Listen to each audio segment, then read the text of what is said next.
Yeah, bombs. Quirky on the overspray. Sharpie in the rugby. Sharpie knob. Carry on. Captain Carry On. To be the first Australian to win X Games gold in freestyle was pretty incredible, and it's pat on the back from me, and also I'm just real proud to do it for my country, So I find the Aussie flag everywhere it's good, and I think it puts Australian freestyle on the map a lot better and gives it what it deserves. So it definitely was an honour. Take that medal back to Australian soil. Anything I can take away from the Americans is yeah, definitely. I mean, best trick was it was kind of disappointing, but at the same time, leading into it with all the crazy stuff everyone was going to try. There was only 2 or 3 of us that ever landed our trick before, so I knew there was a chance that I could medal, but it would come down to the other guys pretty much crashing, and it's what they did. I mean, if you can try something absolutely ridiculous, or you can go with what you know. It's like something that is still kind of crazy, but you can do it in a freestyle run. So I did my trick, led the whole contest to the last jump, and then Kyle Loza did the same trick as last year. So he did a repeat and got a three-peat. So that kind of sucked. I mean, when the scores went up, there was not much I could do. So just it fired me up a lot for the next night. So I mean, I felt like I got ripped off, and 90% of the people told me that. So it just fired me up for the next day to not walk away with anything but a gold. So I'd at least get one out of the X Games. After the finals, well, in my second run I actually crashed on the 360 and bit my knee into the ground pretty hard, but I didn't think I hurt it. The adrenaline was pumping, so I just kept going. And then after my last run, I thought, she's over. I'll ghost ride my bike, try and be a hero. So after Baltimore 07, I told myself no more bonus jumps for the crowd. So I thought a bonus ghosty was within the safety limits. And as I stepped off the back of the bike, I don't know, I put my foot down wrong and had a nice little rubber band go twing, and that was my ACL snapping. So I think I kind of stretched it in the crash before because it wasn't. I don't think you could break it off a ghost ride, but somehow I did. So I was only 10 months old from Mexico X Games last year when I crashed, but yeah, that was definitely sucked. That was kind of a dampener on the whole gold medal thing because I had to limp up on the podium. I had to get a hand up on the starting platform because it didn't have stairs. So the knee was pretty sore and I knew something was messed up. Healing process is going good. It's been just over 2 months with my knee now. Shoulder's been nearly 3 weeks. Had that reconstructed as well. I had a plate and 4 screws taken out of my foot. And I'm going in next week to have some tendons cut in my second and third toe while I'm awake, so that'll be pretty fun. They're really crunched up and they don't straighten because the tendons are pulled tight from my ankle injury. So they're going to snip those and hopefully they'll straighten out and relieve a lot of pressure when I walk.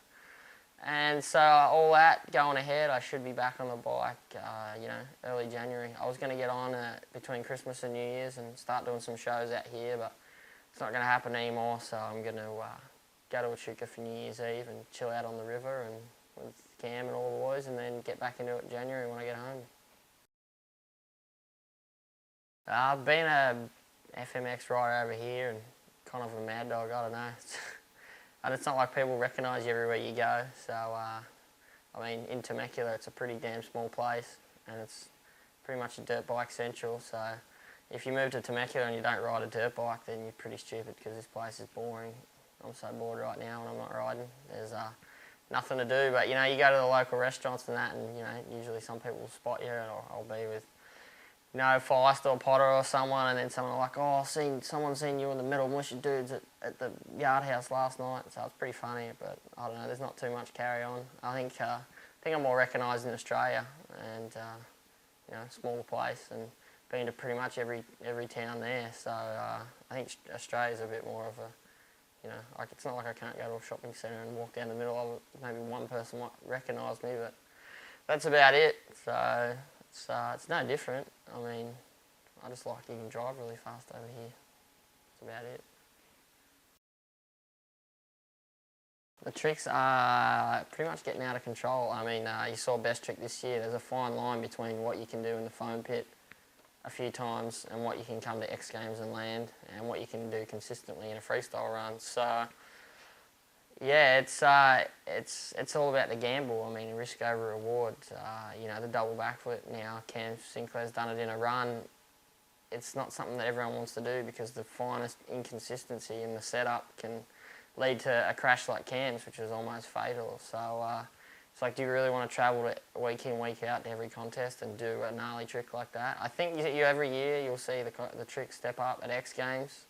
But I think nowadays you're going to see less guys that are in freestyle in best trick as well, because those guys in best trick focus all their effort into one trick and one trick only in the foam, and maybe do it. Some don't even do it to dirt, whereas the guys in freestyle have got, you know, hard tricks, not quite as gnarly as the best trick tricks, but they can go and do them in a run, you know, 9 times in a row. So I just see the backflip combo stepping up a little bit more again. Probably a few more people 360 in, I hope not, but I mean, everyone's going to be trying it. So, you know, if you've got something that's helped you get a winning run, then everyone's going to be looking at that and going to try and duplicate that. So, yeah, it's definitely not slowing down, but like I said, I think you've got your best trick guys and freestyle guys. Next year, our plans are to ride Red Bull X Fighters and X Games, and then I don't know. Apart from that, there's a lot of carry on going on with all the tours that are meant to be happening and whatnot. So I'm not really too sure. I'll be to and from America and Australia. Hopefully not too much, but yeah, X Games definitely want to come back and defend my title. It's going to take a lot, and once again, I got another five or so months off the bike, which really sucks. It gives everyone a chance to catch right up, and that's something I didn't want to happen. I just wanted to keep pushing forward, but you know, you live and you learn.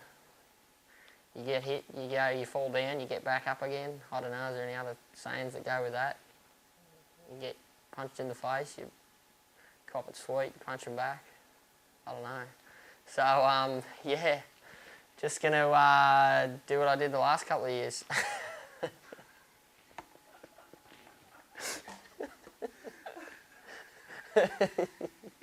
Definitely want to do Wild X Games again next year. So, like I said, everyone's got a bit of a head start already. But it is the off season, and they're kind of taking it a little bit easy. But come contest time, they're going to have a lot more riding confidence. You know, confidence on the bike. Sometimes takes a little bit longer to get back. I mean, I can go and jump a 75-foot ramp and do a backflip the first day I get back on the bike, but telling myself to jump off and grab a hold of the bars with my feet before my hands are before I've let go of my hands is something that's takes a while to do. It took me all the way up until a couple of weeks before X Games to do that again this year, the cliffhanger flip. So yeah, it's pretty gnarly. I got that round the wrong way to let go of the bars before your feet are even holding on. That's all. Just like that, but on the Harley.